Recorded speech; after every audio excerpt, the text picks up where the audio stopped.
నేను lychee milk shake చేస్తున్నాను. మా చిన్న పాపకి లీచీ మిల్క్ షేక్ కావాలంట. ఇంకా నేను ఇది చేస్తున్నాను.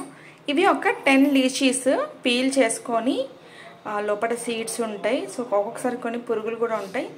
అవన్నీ చెక్ చేసి ఇంకా తీసేసి ఇవి చూడండి ఇట్లా ముక్కలుగా కట్ చేసిన ఇవి మిక్సీ జార్లో వేసుకుంటున్నాను.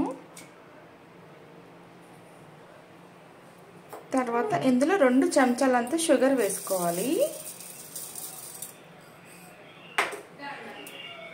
తర్వాత ఇందులో కొన్ని పాలు వేసుకొని ఫస్ట్ సాఫ్ట్గా బ్లెండ్ చేసుకోవాలి.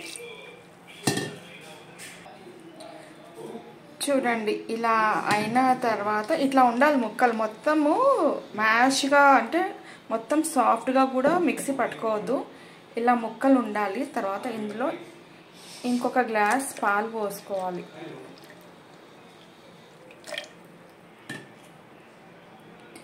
తర్వాత ఇందులో 2 చెంచాల రోజ్ వాటర్ వేయాలి.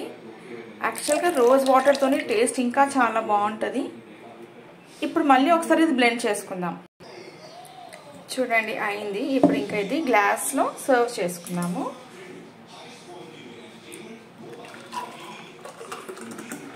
కానీ రోజ్ వాటర్ వేస్తేనే టేస్ట్ చాలా బాగుంటుంది.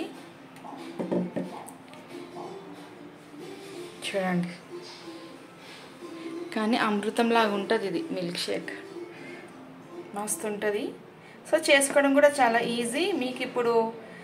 మనకి ఇప్పుడు సీజన్ కదా యాక్చువల్గా. సో తెచ్చేసుకొని ఎంచక్కా తినండి, ఇట్లా మిల్క్ షేక్స్ చేసుకోండి, ఎంజాయ్ చేసేయండి. Thank you for watching my video.